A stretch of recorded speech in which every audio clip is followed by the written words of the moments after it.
Everybody. Hey, we appreciate everyone showing up on time for the builders call today. We've got some great things going to happen on the national call.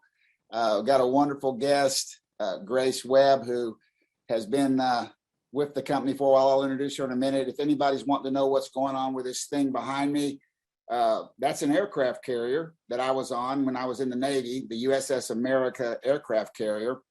And it was a ship that was decided to be decommissioned for study to see what would happen if one of our aircraft carriers went down or was in a war of some sort, and it kind of killed us all. The captain of that ship sent me this picture, and I thought the theme for today is this: don't let your ship go down, and unless it's for study, and then let's get it back upright again. And so for building today, you know, one of the things that excites me about building is really, as part of your business, what are we looking to do? We're looking to kind of build ourselves a way to ultimately have leverage. In other words, how do we leverage ourselves? I mean, if you really think about any business, if we were selling anything and we had a few more people selling for us and they were in our company and we could make a good living for them and we made a little bit of money on those salespeople, it just makes a lot of sense to do it. And especially when you get to the point in your business process, and it's not that you are required to build or anything, you can always produce. A lot of people just like to be producers, but when your business is such that part of it is a ability to bring in leveraged passive income into your business, which is going to help you with your overall costs associated with your own production and your leads and things like that. It's just something that I immediately saw in this space was something that was not that difficult to do if you knew what to do and you had the right kind of roadmap. And Brian Williamson has been really working on really simplifying that roadmap, and we're going to be working together for that. And I'm just so pumped because this business, when you can, you know, the beautiful thing about working in this business is you can see that over the decades, even with this company, that everybody's been doing this. The people that are down here in Mexico with us today, they're builders. I mean, they've built, some people on their team, and it started just like everybody here, maybe on this call that want to get started. You didn't really know what to do, and you maybe had a little fear, and you needed a little mentorship, but now we've got this process so dialed in and so ready for anyone. It doesn't matter who you are, what level you're at, doesn't matter what your educational background is. What matters is that you've got the right mindset and that you really have that commitment and understand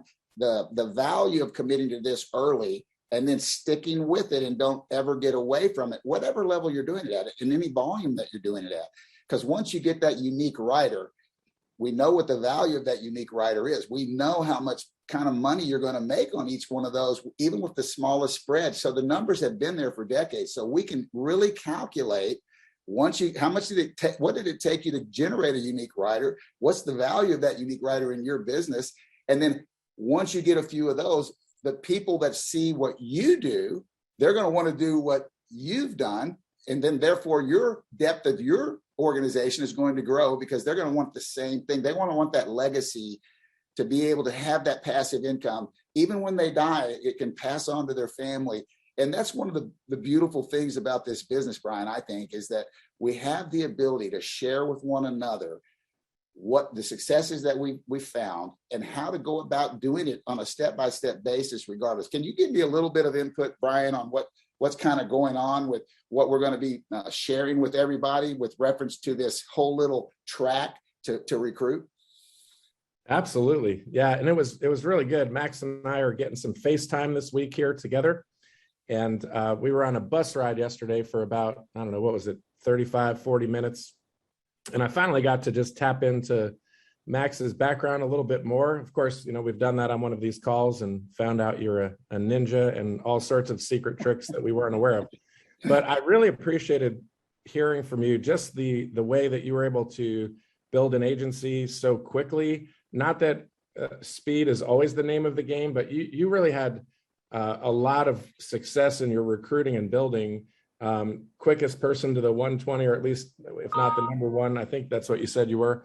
And what I loved about it was that you talked so much about just figuring out what the metrics of the business were And then once you figured that out and got over that hump, you just doubled down and did more of that, right? And created a massive funnel of conversations to see whether or not the people that you're talking to were game to step in and actually build a meaningful business. And so a lot of what we're doing, right? We're talking about, if we think about Summit, for example, all Summit is metrics plus mentoring equals milestones. That's Summit in 3 words: metrics, mentoring, milestones.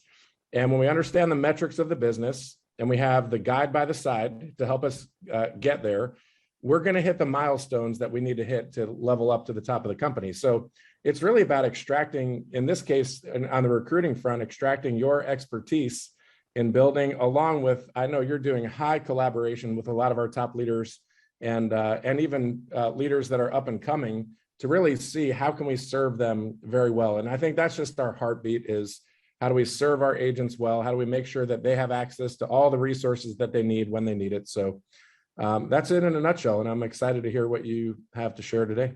Thank you, Brian. Brian has an amazing, unique ability to articulate exactly what we're trying to do. And it is coming from our hearts, and it's coming from our desire to really help you genuinely.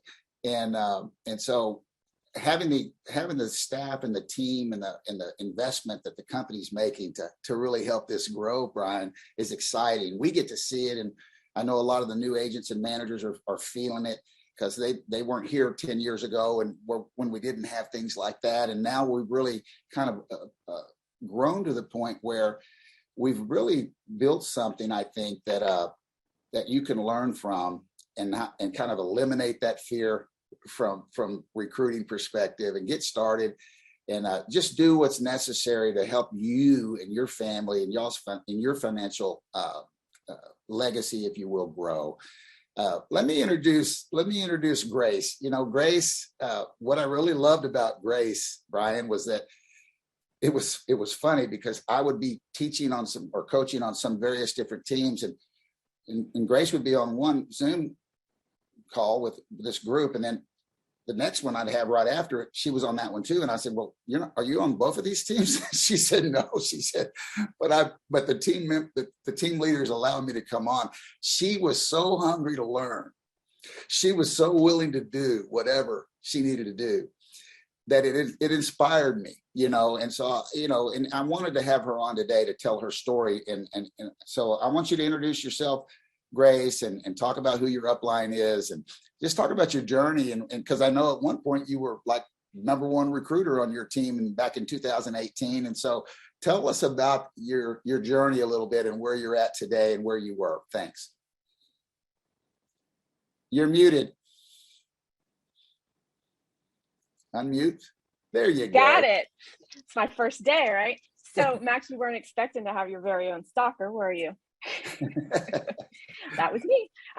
You're right. I was hungry to learn. But first I want to say, Brian, wow, what you have brought to this company is just incredible. And the summit, wow. It's just, thank you so much for everything that you do just to make our jobs easier and better. And really appreciate you. And it's so awesome to be on this call with you. Max, I appreciate your belief in me. And just to have me on this call to share what I've learned. And I really love sharing, and just with the people that I know want to learn and grow. And that's exactly what I hope to do, is just spark something that makes somebody think, oh, I need to start recruiting today, or, okay, maybe I need to start doing something a little bit differently. So I am Grace Webb. I am direct to Big Papa, also known as Jacob Pogue, by way of Richard Wright in the Marshall Wayland organization. So I found Symmetry about 5.5 years ago. I was searching Craigslist for a job as a bartender. I've been a career bartender. I'm 50. I've been bartending since I was 21. And I found this great ad, and I thought, wow, this is like everything I've been looking for. I showed it. I was so excited. Y'all know Shane, my husband, Shirtless Shane, also known as. I showed it to Shane. I said, Shane, look at this. And he said, yeah. And I said, well, doesn't that seem awesome? He's like, I mean, yeah, it seems awesome. I was like, no. Watch this overview. So Marshall Wayland had a corporate overview. I showed him the corporate overview and I was like, look, babe, look, just watch this. Cause I was sold 100% hook, line, sinker. Where do I sign up? So he looked at 3 minutes of that video. He looked at me and said, this is a scam. There's no way that this is real. Don't do it. And I thought, I hadn't thought of that. I was so excited. I had already painted a picture of my brand new life. So I went and I did some research.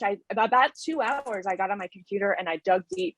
Not one person said it was a scam. I did find people saying it was hard and it didn't work for them. And I tried it and I thought, well, they didn't give it their all. They didn't give it 100%. That's why they were on these sites saying, oh, it didn't work for me. I didn't want to be one of those people. Plus I had to prove Shane wrong. So I was willing to do everything I could to make this work. So I came here with the right attitude. And I just felt like, you know, at 50 years old, I just needed somebody to give me a chance because I knew I wanted to be something. I just didn't have the path. I wanted to own a business and I wanted to be my own boss and be in charge of my future, but I just didn't know how. And this was the path. This gave me what I needed to really be successful. And I was at the point in my life, I was willing to do anything. So I didn't come here to sell the most insurance. I came here to build a business. This was an opportunity for me to start my own agency and really start my own agency in an industry I knew nothing about. And I would have a mentor that was going to show me the way. I don't even know. Sign me up for that. Where are you going to find that out here? And with no money down. Yeah, you know, you have to have a license to get started, and sure, we get leads, but this is basically a franchise with no money down. So as soon as I figured out how to sell insurance, it took me a quick minute because I couldn't get anybody on the phone that wanted to talk to me. I'm sure I'm not the only one in that situation when they started. So it took me a minute to get started and understand that all the conversation is about making an appointment is having a conversation with another person. So as soon as I figured out how to sell insurance well enough to be able to teach other people, I started recruiting. And I started, you know, back in the day, we would run our appointment, dial Friday, Saturday, run our appointments Monday and Tuesday. And I thought, okay, Thursday's my day. I'm going to start a Craigslist ad. I think I put 2 ads out on Thursday and I really thought my phone was going to ring off the hook. What really happened is I think I got 1 phone call and I was like, okay, that's not what I was expecting. So Monday, I think I put 5 ads out and still not what I was expecting. And so I kept on adding about 4 or 5 ads a day until I got the response from Craigslist that I wanted. And I was really looking to talk to really 15 to 30 people a day because I wanted to build a business and I didn't want to do it slowly. I wanted to do it fast. And I knew the more people I could talk to, the faster I could do this. So I was talking to a good 20 people a day while I was out in the field running appointments. And literally, was it easy? I mean, it was simple, but it wasn't easy. It was hard work. You know, I put my head down and I'm going to tell you in 12 months, I looked up and I was at 95%, never missed a commission raise. And I was an agency owner, right? When you're first here, agency owner is the first really big step. And I was there. And as a brand new person at 70%, you think 95% is so far away. It's unattainable. But literally I put my head down and I was at 95%. And I remember asking Shane, like, Shane, do you realize we're at 95% already? And he's like, really? Are we really? And I'm like, yeah. And we were there every step of the way, but it was unreal because it was happening all because of that consistent hard work in recruiting. So guys, you can make a ton of money in selling insurance. People here do it. And just helping families in general, or you can build yourself a passive income just by building your own agency. By building an agency, I can impact so many more families. And what I love is that I get to watch the people that I bring on my team. I get to watch them grow into these amazing leaders. This changes people's lives. It's changed my life. It's changed Shane's life. I watch their income grow. I've seen George White move into he and Mary's dream home. I have witnessed Penny Blackman retire her husband. And he worked a job he absolutely hated. They didn't get to spend normal hours together. It has changed my life. And not to mention, there's no better return on ROI than recruiting. None. So This you were will change. Go ahead. So you were spending money on Craigslist. And understand that there's a lot of different platforms that people advertise on, and they figure out a way. They maybe start with their warm market first, and they because that's who they know, their friends and family, and they bring them in, and then you kind of run out of that, and then you want to kind of follow what other people have maybe done. Like you said, you answered a Craigslist ad, so that's naturally what you were going to do, is you were going to go out and try to duplicate what inspired you to come on board. And so you started spending a little money. And I'm sure after you spent a little money on Craigslist, you probably talked to other people because they started seeing you're 70 to go to 95. What are you doing? And then you started expanding your knowledge. I think you've told me that, once you kind of have that side by side, like Brian's talking about, in that mentorship, you expand your knowledge. You spent a certain, how much is that stuff costing you when you were doing that Craigslist? Any given day. Did you freeze, or did I freeze? Here we go. Are we good? I got a notification that our internet was out. It's turned off for an hour for some reason. So I'm on my phone. I might freeze. I was spending, I want to say in the beginning, about $1,200 a month on recruiting. And any given day, I want to say I had about 60 ads out, because the ads on Craigslist last for 30 days. So any given day, I had a ton of ads out. But that's what I needed to do to get what I wanted out of it. And I wanted to build. Where did you get quickly. the money to spend on ads? Well, I just reinvested in my business. I've always been very business minded in the way of, I know in order to build a business, you have to reinvest in it. So, we're not driving around in a brand new car. We're not living life up. We are investing in this business because I know what that's going to do in the future is I'm going to be able to have anything I want, anything I've ever dreamed of, and to be able to help and impact other people. So you were taking money that you and your husband were earning from production and buying leads for that. So you had to have a budget for your leads to make production sales. And then when you got some production sales, you took some of that money and invested in your business, because this is all your business, is the production and the recruiting. So you analyzed it and said, we can afford to spend at this point at $1,200 or $1,000 or whatever. That's a couple of deals or so, right? That you took out of your budget of production and you invested in recruiting. And so you continued that. And obviously when you recruit at that level, and like you said, you were wanting to talk to a lot of people every single day. You probably, did you get better at your recruiting skills because you were keeping the momentum going and doing it every day? I mean, talk to me about how it started. And then, because I'm sure just like all of us did when we started, we were a little scared to get on the phone and set our appointment on the first production lead. And then we realized this is part of the business. It's not that difficult after you get a few under your belt. So is that kind of the way it went with the recruiting with you? Well, so of course I was scared. And I had a note card. They told me to ask 2 questions to everybody that called. The first question was, tell me a little bit about yourself. The next question was, tell me what caught your attention about the ad. And then I would send them over to watch a corporate overview. That's what I did. Now things are, it didn't take very long before we were really getting into some conversations and really, I think that first year I would hire anybody and everybody. The funnel was very wide. And what I learned from that is this isn't the best opportunity for everybody. Everybody's not ready for this. And I think a lot of times when we hire the wrong person, we're putting them in a bad situation. So I really did. My goal is to really talk to my people and figure out what they're looking for.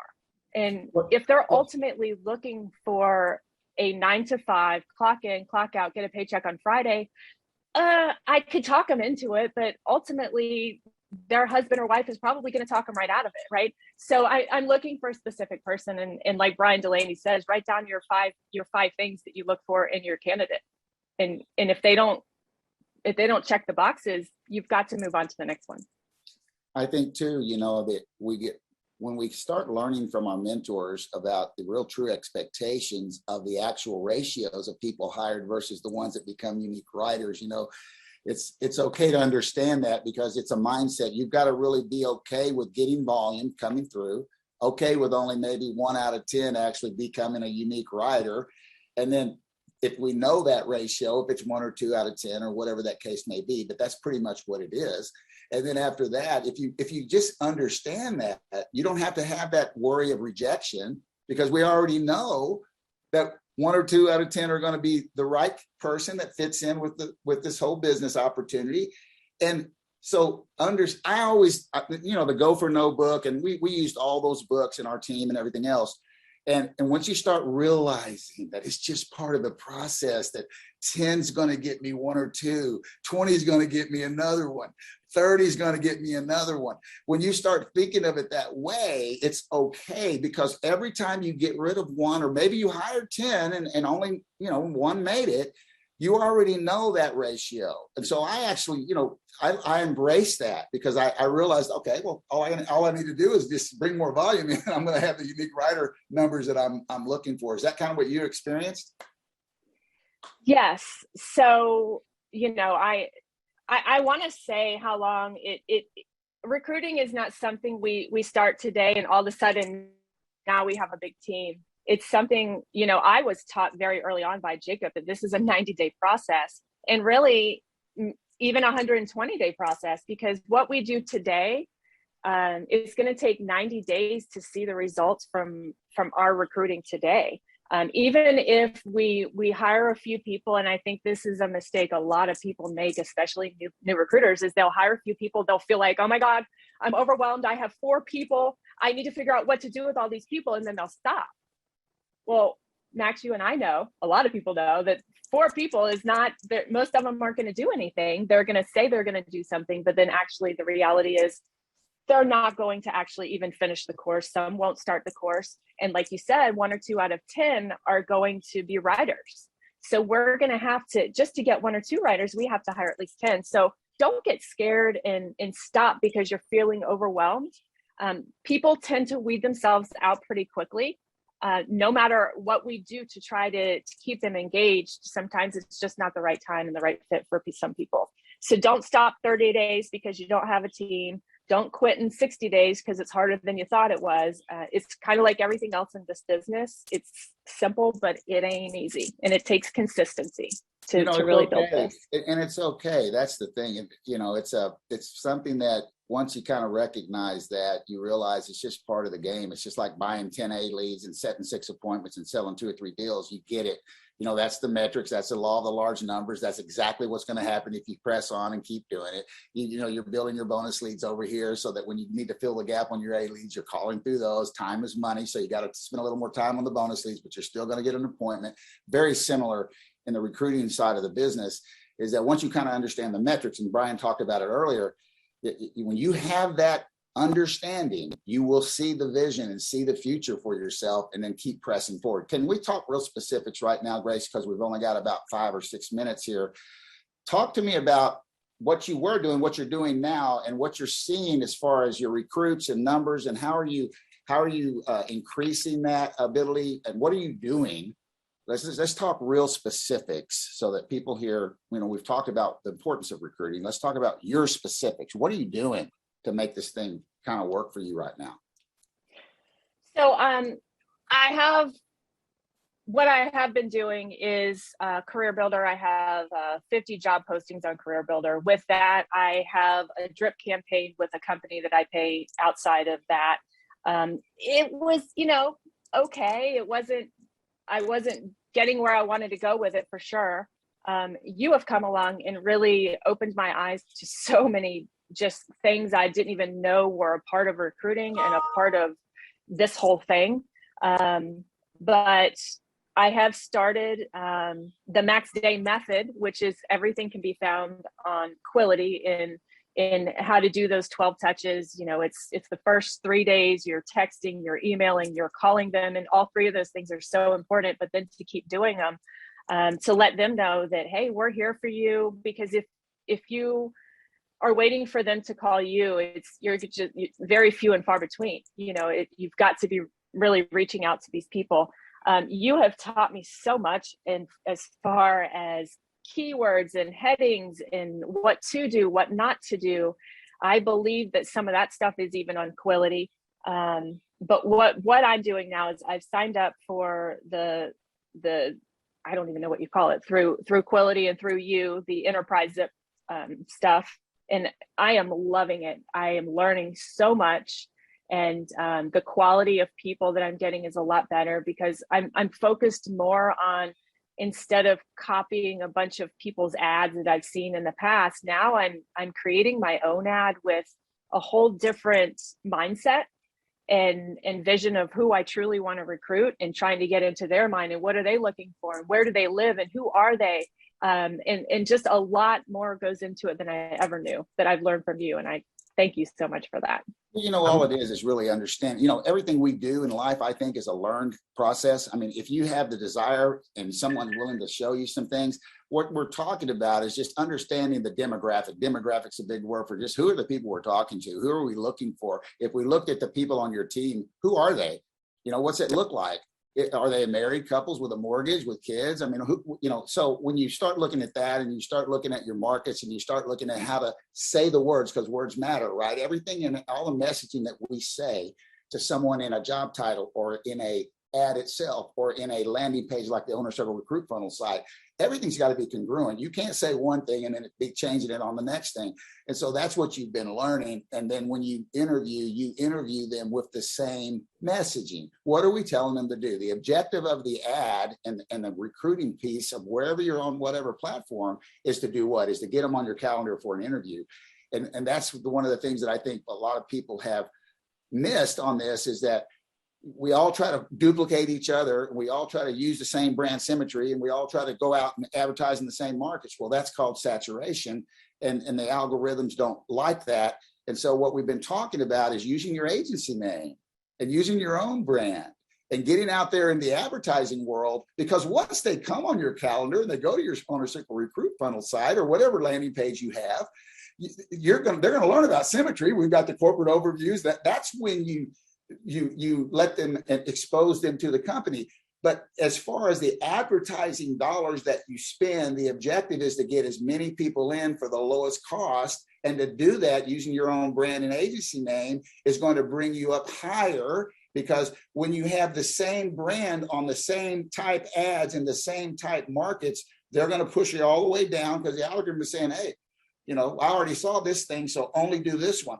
So when we started talking about how to use your own agency brand and why you say what you say in the job title, people want to put special characters like exclamation marks, dollar signs, and all numbers, and the algorithms hate that. They only want to see word space, word space, word space. So then you're getting your application cost way down by just a few little things that you learn. And I know that we've only got a couple more minutes, but on these Friday calls that I have, we're breaking them down by topic. How do you choose a market even? Why do you choose a market? Everybody usually chooses a market because they think it's population, or they think it's close to a convention, or maybe there's an office there. And so that's the general thought, because that's what everybody's been taught. But the truth of the matter is, and I call it fishing in the blue sea versus the bloody ocean, you've got to learn why you're choosing your market, who's in that market. If you chose a market where the mean income is $20,000 for the whole market, there's not a lot of people in there that are going to have the money to come start a business with you, So there's just little things in training that Grace has learned to apply, and many people have now.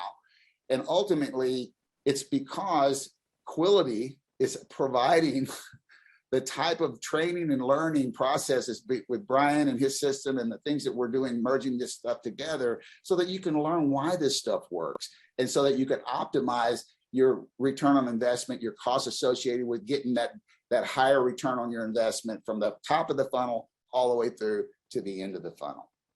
Yeah, I'm so glad that you mentioned, Grace, just the impact of how Max's expertise has helped you down to the very words, like using this word and not that word. And that's what happens when you actually do stand on the shoulders of giants, right?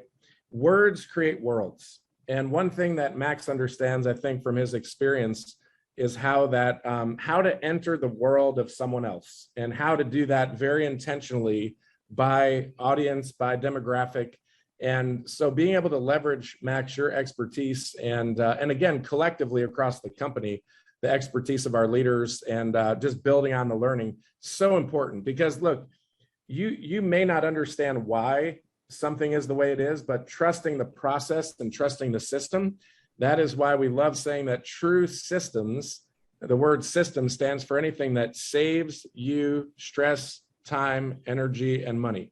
And we say that because when you're building on the shoulders of giants and you're leveraging experts, and I can tell you, I know in the last couple of weeks, we've interviewed some amazing people for some pretty high level roles at Quility, and the expertise that we're bringing in to do more of the same, to create this enabling technology that just levels up the game and makes the agent's life so much more efficient and effective. It's really off the chart. So we're super grateful. And I do want to just land with one question. I know we're about to transition into the national call, but Heather had asked the question earlier. So I'm going to do like a hard left and then we'll come back because I think this is really, really important. And Heather asked the question, how did you build the trust with recruits when this opportunity can sound too good to be true? Because at the end of the day, Max, you and I were talking about this yesterday. Sales is leadership.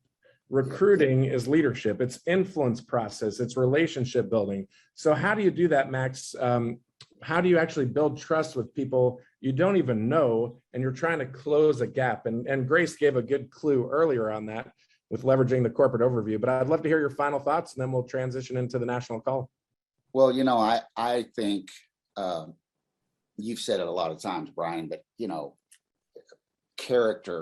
our character has a lot to do with this. In other words, we don't have to try to convince people because what we have is real and we know it's real. But developing trust means that you have to, because my granddad told me when I was young, it takes a long time to gain someone's trust. You can lose it in 1 second, but you have to be willing to be vulnerable, but you've also got to listen. You've got to listen to everyone and what their situation is. And then you've got to tell the truth 100% of the time. You don't need to embellish any numbers at all.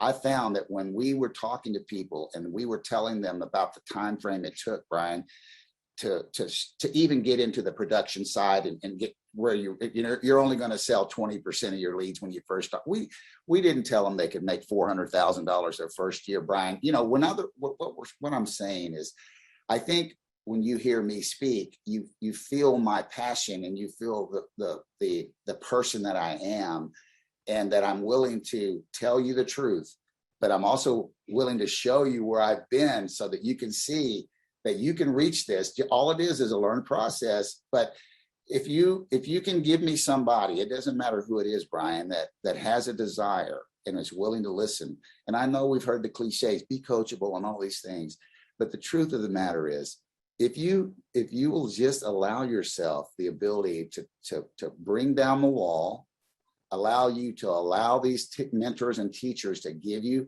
the real roadmap to do it. For us, it was communication. I constantly communicated with the agents. I constantly showed them what was working and what wasn't working. If somebody had a problem, we developed a team environment in a group me that was just so amazing, because they would help agents that weren't even on their team. And that was that culture that we built within our own team, that we wanted to help everybody. We didn't hide anything. We didn't think that, oh, this team's doing better than this one. We shared everything. And that's the key, is that they felt like they could be trusted and they could trust us. And I think that comes from you've always said it, Brian. It's who you are. It's your character. You've got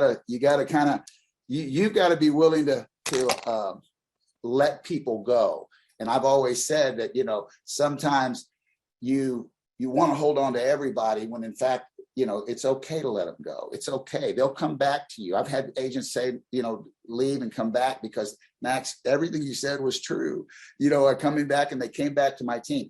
So, Brian, I don't know if that was the answer that you're looking for. I love it. And I'm so glad that you focused on team too, because, you may be smarter than me, but no one is smarter than our team. That's correct. And that is the whole thing. We want everyone on this call, to be as good as we not as good as me, right? Amen. And if you're the lid in your agency, like that at some point, I mean, you might be a high capacity, high competency, high character leader, but you're going to hit a ceiling on your own, right? We need each other, and I'm so grateful that you shared that. So thank you so much, Max. Grace, a shout out to you. So thrilled for where you and Shane are at. Tell Shirtless Shane we all say hello, and we're really thankful for you guys and excited for your future. So thanks for sharing with us today. Thank you, guys. All right. Well, welcome to the National Call. I'm going to share my screen and make sure. Let me